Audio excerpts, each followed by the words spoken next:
Last year in November, the impossible thing happened. A 7-year-old kid broke the 2x2 single world record. And yeah, pretty much a Polish kindergartner has taken over the 2x2 world, which is awfully surprising because older cubers like Mats Falk, Felix Sandex have been surpassed by younger cubers like Yiheng Wang and other kids around the same age. And I really didn't expect the record set by Guano Wang to be broken anytime soon, at least from a cuber that's 70 years old. But what a lot of people like to say about the world record single is that it has to be lucky. And I mean, it is very lucky. You basically need a 4 mover to get it, which is 1 in 5,000 or something. But once again, there's a lot of pressure that comes in the solve. Not only that, but you have to be in the right mindset. It has to be a good day, you have to have the right finger tricks, and etc. There's a lot of things that go in it. And yeah, you technically have to have a lucky scramble to at least get the world record single. Let's say you get the scramble a few times at home. Now imagine getting it in a competition. The pressure is insane. So you're a 7-year-old from Poland named Tidor Sajaj, however you pronounce that, cause I'm not Polish. And by the way, I'm not lying. I've never heard from this kid. You always lie. He's really good in a lot of different events. And I think he's very underrated. Not just talking from his age, but in general. He's a very good cuber. I don't know about the Polish people, but they have something in them because look at Timo Koleszyński, bro. And you get this one chance to break the world record. I mean, every person in the competition knows how good you are. And you got everybody filming on the 144p quality cameras for some reason. Because apparently you cannot record in a higher resolution than that. Actually, every video I see from this guy is 144p quality. It makes no sense, except this one though. I'll link it down below. The execution is very good. The finger tricks and just everything in the solve is amazing. Nice. There's not a better way to do it. The most surprising thing of all, he solved it in 0.43 seconds. Despite it being 4 moves, I dare you. Wait a minute! Who are you? Yeah, you. Get your 2x2 cube if you have one. And do 4 moves and try to get less than 0.5. Even though it's a 4 mover, it's very hard to execute. Now, imagine getting a 0.43 solve in a competition. That's just bonkers. So let's just say this was a pretty unique solve. In the past, we've seen 3 mover inserts into a PLL skip. It's just less intuitive and it's much harder to execute because of the finger tricks. So good for him. But is this solve even legal in the first place? That's my question. Well, in all regulation, he should be. He doesn't stop the timer before the light turns green, and the position of his hands are good. So I don't see anything illegal. And trust me, I've seen some weird things before. The thing that shook me is that this average was a 1.10. And that's a little bit off from the European record, which is 1.09. That's unfortunate. But again, I'm really proud of this guy. Shout out to Tidor Sajaj. I'm practicing on my Polish. Yeah. June 11th, 2023, Max Park broke the record. You may be asking yourself, well, the Rubik's Cube world record, it was a 3.34 solve, which is amazing. Because not 1 year ago, not 2 years ago, okay, I need to stop talking, but 5 years ago, okay, shut up! The record was set by 3.47 by Yu Shengdu, but that's still very surprising to this day. But compared to Max Park's 3.34 second, it's a huge decrease from a world record. Breaking the world record is something huge, or should I say, Huge! This can damn, that's big! Not only for the cuber who did it, but also for all cubing. But if the record was broken 5 years later, does that mean we're gonna get another record in 6 years?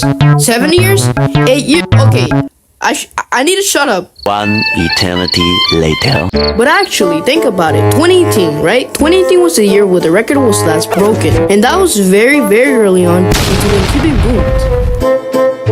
But cubing didn't boom 5 years ago. No. It happened a few years ago. So there's a lot of new cubers that have never ever experienced a world record. I wouldn't even be shocked if it was a third or even half of the population of cubing that have never experienced a world record in their time.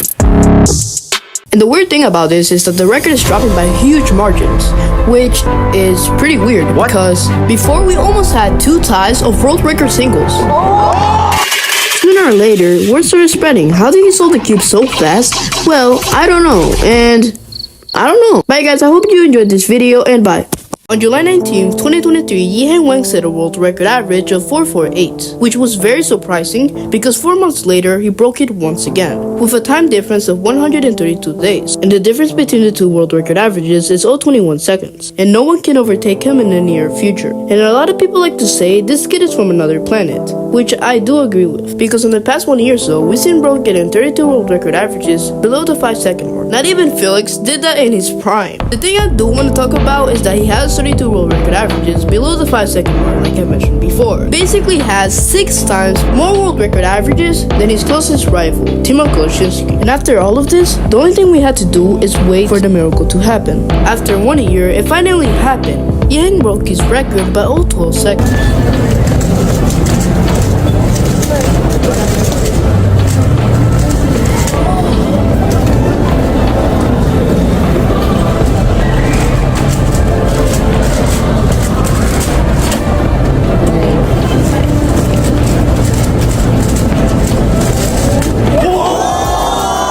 He's taking it like it's lightweight, or maybe it is easy and we're just bad. And let's just say this wasn't surprising at all.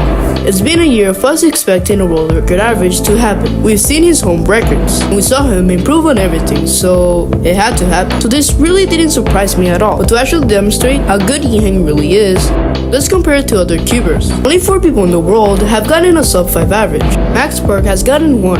Yiheng has 1, Timo Koloshinsky has 6, and Yiheng Wang has 32. Yiheng got it 5 times in a row before this world record average, which means he got it 6 times in a row.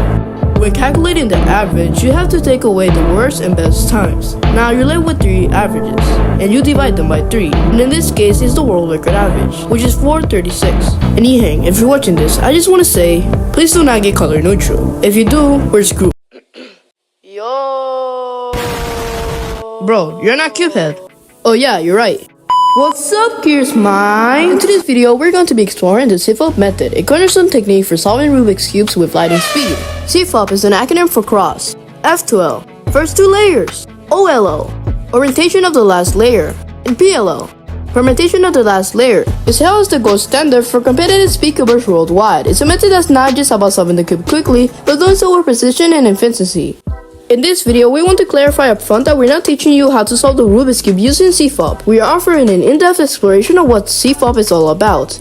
We break down each step of the method, providing insights into the underlying principles, intuitive algorithms, and advanced strategies that make Cipher so effective. But Cipher isn't just a technique, it's a legacy. Some of the fastest speedcubers on the planet, such as Felix Sandex, Max Park, and Yu Shengdu, have achieved incredible feats using Cipher. Their mastery of the method has not only shattered records, but also inspired countless cubers to pursue excellence in their own solving journeys. So whether you're a novice cuber eager to understand the intricacies of the Cipher, or a seasoned speedcuber looking to redefine your skills, this video is for you. Join us as we unravel the mysteries of the Cipher and unlock the secrets to faster solves.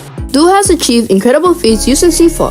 Their masteries of the method has not only shattered records, but also inspired countless cubers, like me, to pursue excellence in their own solving journeys. So whether you're a novice cuber, eager to understand the intricacies of Cipher, or a seasoned speedcuber looking to redefine your skills, this video is for you. Join us as we unravel the mysteries of Cipher and unlock the secrets to faster solves. Don't forget to subscribe to our channel, and ring the notification bell to stay updated, if you want. Let's embark on the traveling journey, together and discover the magic of Cipher. What? Timo just broke the ER average? If you thought a 4.84 European record average was impressive, look at this. Timo has to be a beast because he broke the record by 0.10 of a second when he last time got a 4.84, and that was 2 months ago. And today I'm going to be breaking down the European record average that he got 2 months ago and comparing it to the one he got 4 weeks ago.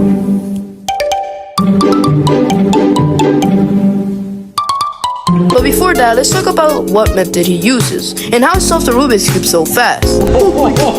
Many people will say he uses Cipher. Well, he does use Cipher, but he also uses CF top, which is a combination of Cipher but uses cross, F2L, T-perm, OLO, and PLO.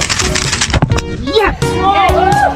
And the thing is, this was the first sub 5 average in Cuban history, set by Timo Koloshinsky. It was a 4.86.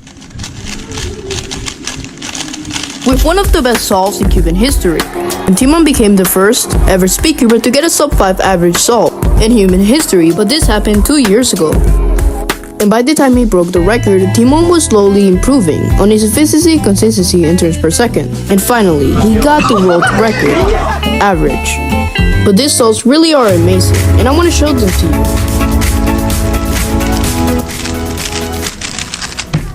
In his first solve, he gets a 4.13. What Timon does, he looks at his 3 cross edges, he inserts them, then he moves on to F2L, then he does OL and goes to PLO and gets a 4.13 solve. This might seem like a pretty normal solve, at least for Timon, but it really isn't, in my opinion, because he was doing 13 moves per second, which is very surprising for a cuber like him because he's well known for having a good look ahead and not really being a TPS spammer, like Rushan do.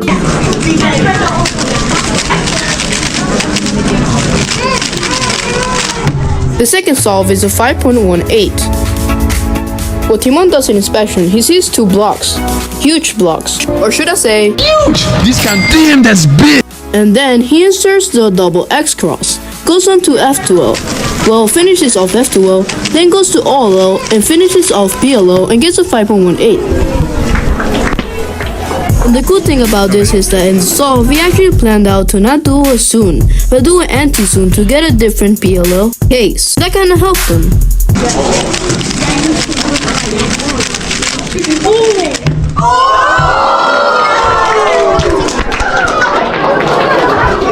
In his third solve, he gets a 4.17. What Timon does in the solve is a pseudo X cross, finishes F2L, goes on to OL, and finishes off with PLO and gets a 4.17. Timon was turning about 13.19.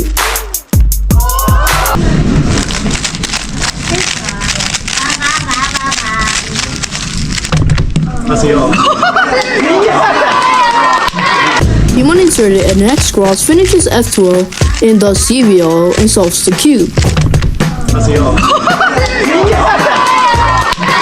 The unfortunate thing about this solve is that he locked up, but it's CBL, so it doesn't really matter.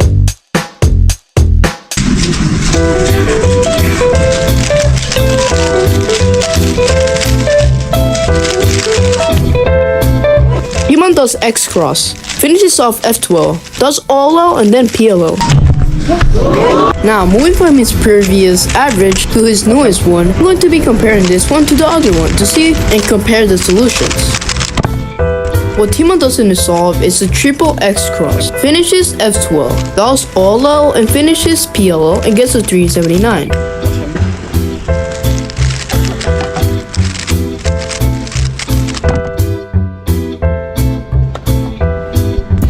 This solve is a 437. Timon sees the 4 cross edges, he inserts them, then finishes F2L, does OLO and finishes off PLO and gets a 473.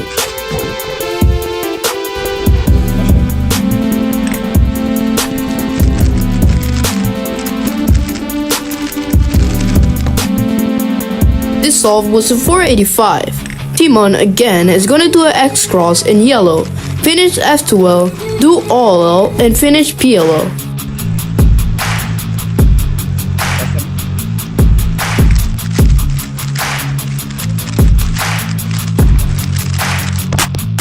In this solve, it uses white.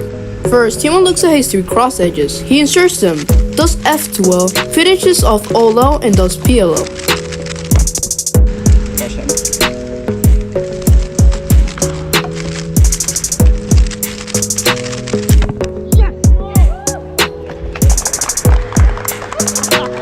Yet again, Timon does a double X cross, finishes off F2L, does OLO, and finishes off with PLO.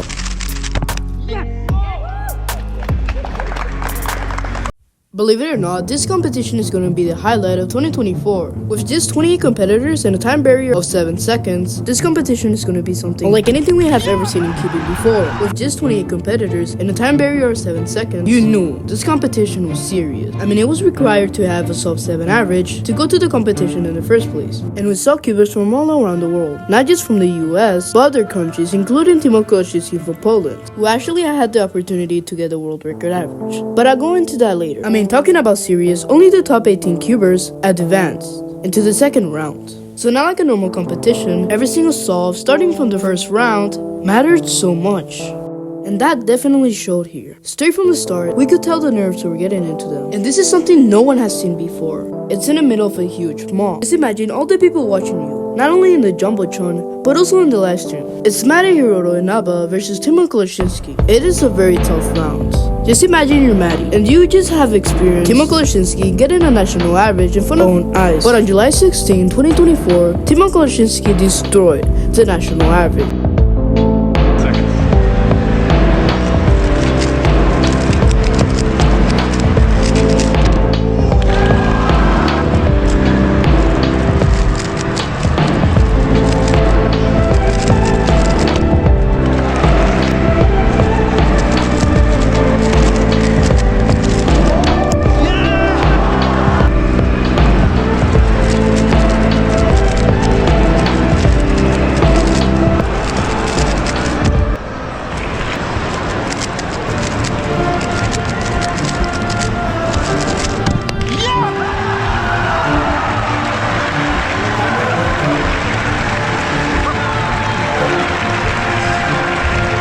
So the podium we finished with is Luke Grazer with 595, Maddie with 535, and Timo Koleshinsky with 490. To calculate the average, you have to eliminate the best and worst times. Now you're left with 3 numbers. Divide them by 3 and you'll get the average.